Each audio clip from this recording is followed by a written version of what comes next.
Alberta, the province that has been called Canada's economic engine, the land of oil, gas, cattle, and independence. But now, something extraordinary is unfolding, something so shocking that it could change the future of Canada forever.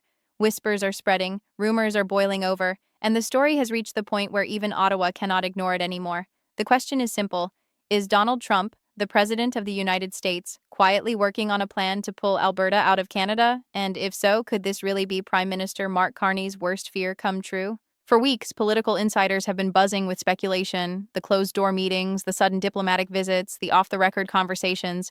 Everything points to one truth that no one in Ottawa wants to admit: Alberta may no longer be satisfied with its place inside the Canadian Confederation.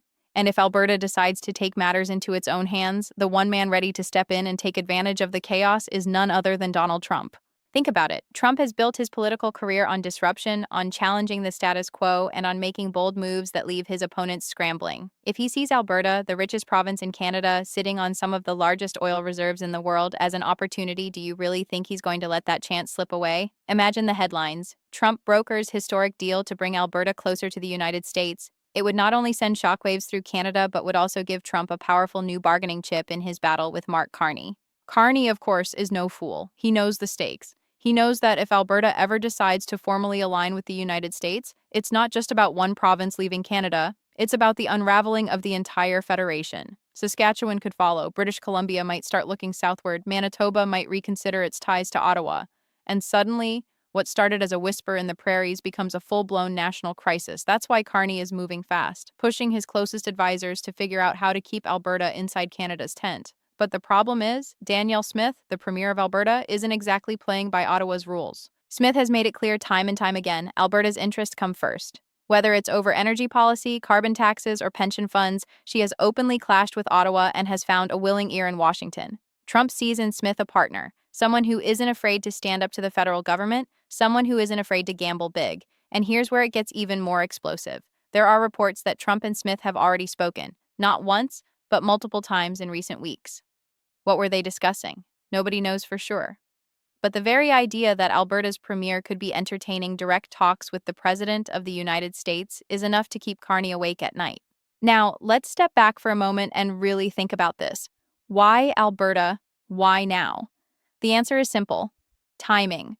Alberta feels cornered by Ottawa's policies. Carney's push for aggressive green energy reforms, his attempts to tighten federal control over resource revenues, and his recent clashes with provincial leaders have left Alberta furious. The feeling on the ground is that Ottawa takes and takes but never gives back. And in moments like this, Trump knows exactly how to strike. He steps in as the savior, the alternative, the man who can promise Alberta prosperity without Ottawa's interference. And it's not just politics, it's economics. Alberta's oil is the lifeblood of North America's energy market. With the world facing uncertain energy supplies, Trump can make the case that Alberta belongs in a larger continental strategy. Imagine Alberta's pipelines flowing south without Ottawa's approval. Imagine Alberta's energy wealth being tied directly to the U.S. economy. That's not just a fantasy. It's a nightmare scenario for Mark Carney.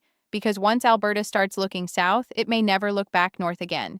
But here's the suspenseful twist.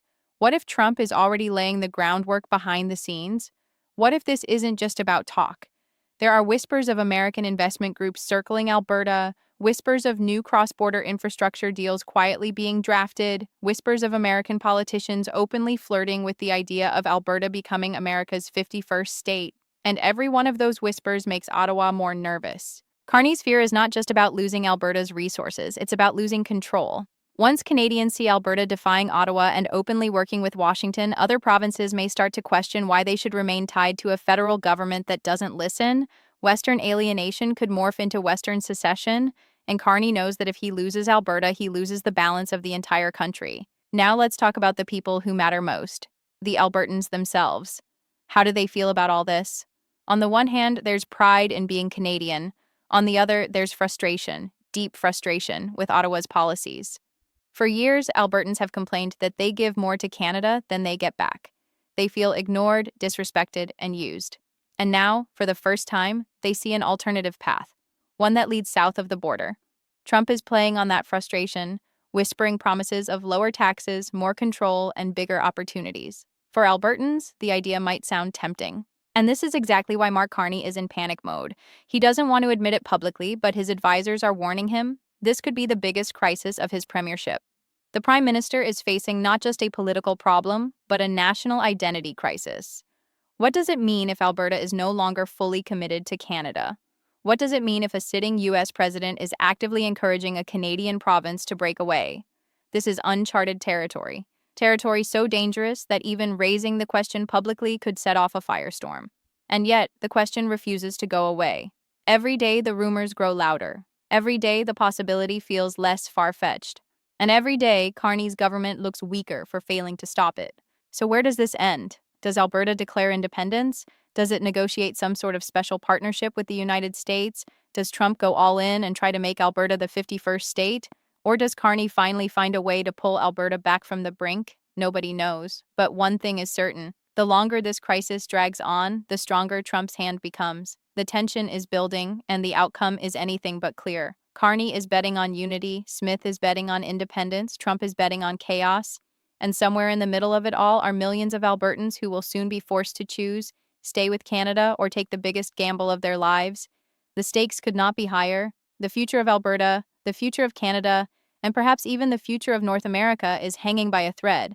And all it would take is one bold move from Trump to push everything over the edge. But let's take this one step further. What if Trump's play for Alberta isn't just about energy or economics? It's about global power. Think about the message it would send to the world if the United States managed to peel off a province from Canada, one of its closest allies. It wouldn't just weaken Ottawa, it would send a signal to every country watching that Trump is capable of reshaping borders and alliances in ways nobody thought possible. Russia, China, Europe, they would all take notice. Suddenly, Alberta isn't just a Canadian issue. It's a geopolitical earthquake. And Carney knows this. As a former banker with deep ties to global markets, he understands how fragile Canada's international credibility already is. If Alberta even flirts with the idea of aligning with the US, foreign investors might start pulling money out of Canada. Markets could tumble, the Canadian dollar could sink, and that financial chaos would only strengthen Trump's hand. This is what makes the situation even more chilling. Alberta may not even need to formally leave for the damage to be done. The mere threat of separation, amplified by Trump's presence, could destabilize Canada's economy, Carney's government, and Ottawa's authority. It's a shadow war, fought with rumors, whispers, and market pressure, and Carney is running out of time to contain it. So as this drama unfolds, remember this. History is not written in calm moments. It's written in times of crisis, when leaders are tested, when choices are made, and when nations are forced to decide who they really are. Alberta is at that crossroads right now. Trump knows it, Smith knows it, and most of all, Mark Carney knows it. Because if Alberta slips away, it won't just be Carney's government that falls apart, it could be Canada itself. And that, my friends, is why this isn't just politics. This is survival. The survival of a nation, the survival of an identity, and the survival of a prime minister who now faces his greatest test. Trump is circling, Alberta is restless, and Ottawa is losing sleep. The question is not whether this is Carney's worst fear. The question is whether that fear is about to become reality.